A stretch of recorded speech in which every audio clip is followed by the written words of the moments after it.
Good morning, ladies.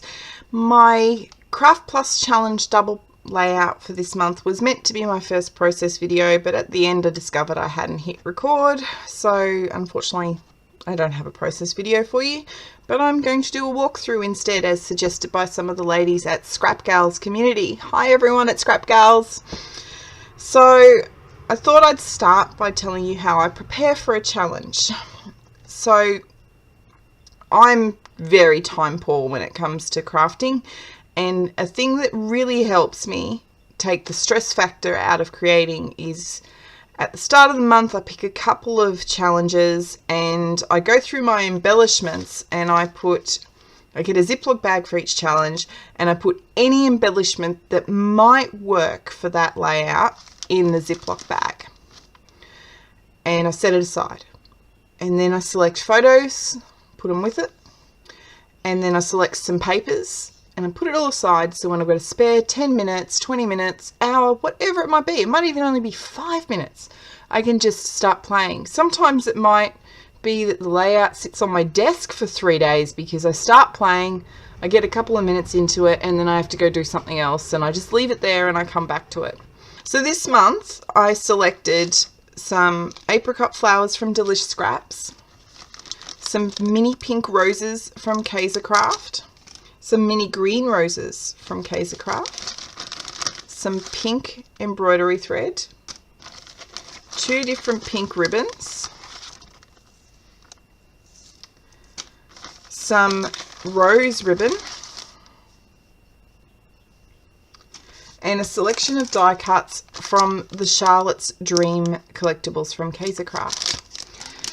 When I'm finished the layout, I'll then put all the paper away where it belongs and all the embellishments back in their various storage, so that when I want to get ready for another challenge after I've finished all the ones that I'd pre-organized at the start of the month, I can do the same process again of sorting through my embellishments and my papers. So the papers I chose this month, this paper pad is from Studio Calico and I got it on clearance for $5. I loved this chevron ombre because the gradient reminds me of all the different colors you can get in watermelons depending on their ripeness. The Kraft Plus Challenge this month is melon, so I've gone with papers that have like a rock melon orange or a honeydew green or a watermelon pink in them, as this one does. This gorgeous pink, which I then use the top strip off in the layout, and then this paper. So then when I'm creating, I might not wind up using all those papers and I'll just put them away, but it's good to have an assortment out ready that might work for the layout. I also had 4 different power palettes from Creative Memories. Now that's going way back, the power palette system, set aside so that if these papers didn't work, I could go through them because they were ones that had papers in that might suit.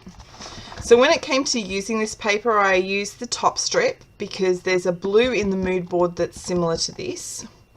And then I just used the bottom half of the paper, and I chose one side to use on the left-hand page and one to use on the right. So I cut my paper down here, and this was my left-hand paper. And then I cut across here, and this was my right-hand paper. And this bit got used on the left-hand side to pull some of the colors from this side over to the left. I then selectively cut my papers so I could get as many layers as I could without losing too much behind photos. And here are my layouts, my double page layout. I've sort of added to the challenge because I am using an 8x8 format, and 8x8 can be quite difficult to add a lot of texture and layers and embellishments to because of the lack of space, especially when you need to use 3 photos on one side like I have. Something I do want to say is, even if the photos are poor quality, it's important, if they're an important part of a journey in your life, to still use them. It doesn't matter that they're not, award-winning photographer photos. These were taken in a dimmed light in an A&E, so they're not going to be great photos. But this is a really important part of my daughter's journey and needs to be recorded. Whether she likes me taking the photos or not, she later on will be glad, you know, like she didn't want the photos taken on the day, and now she's glad she's got those photos. So this, of course, is part of the album I'm doing for my daughter because she's too sick to do it herself.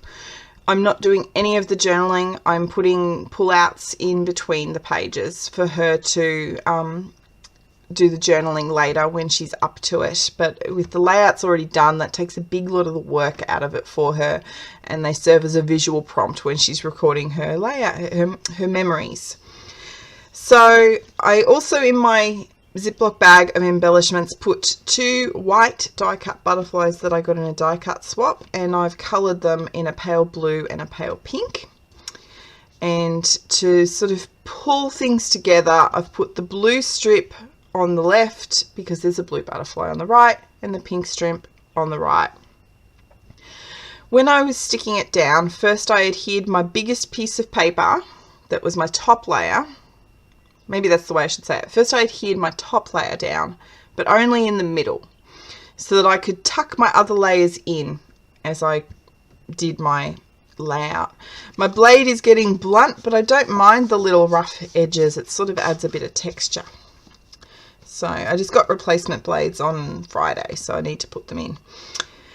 And then I just once I had my paper layers down and my photos down, I started adhering my embellishments. Originally I was planning on putting these down the bottom of the page so I didn't lose so much color from the paper, but then I decided I liked having the butterfly cover the hospital gear in that photo, and so they got moved, and things move when you're creating.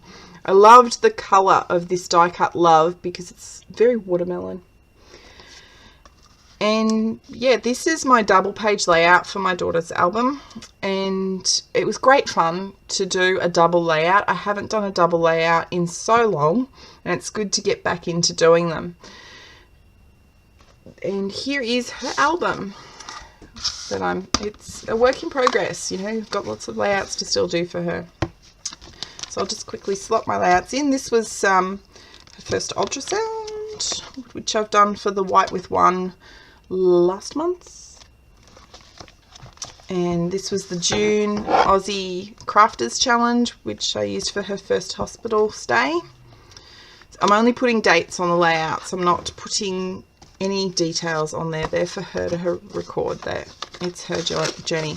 I do have a video on how I adapted these pages to fit this album, because every brand of pages I got did not fit, and no one stocks the brand that actually fits it, which is quite frustrating. And you can see that on my channel. I'll put the link in the description for you. And then the only other layout I've gotten done is her second belly shot, which I did for Kraft Challenge the other month. What was it, last month? It might have been last month. So yeah, this is my double page layout for Kraft Challenge September. Thank you for watching.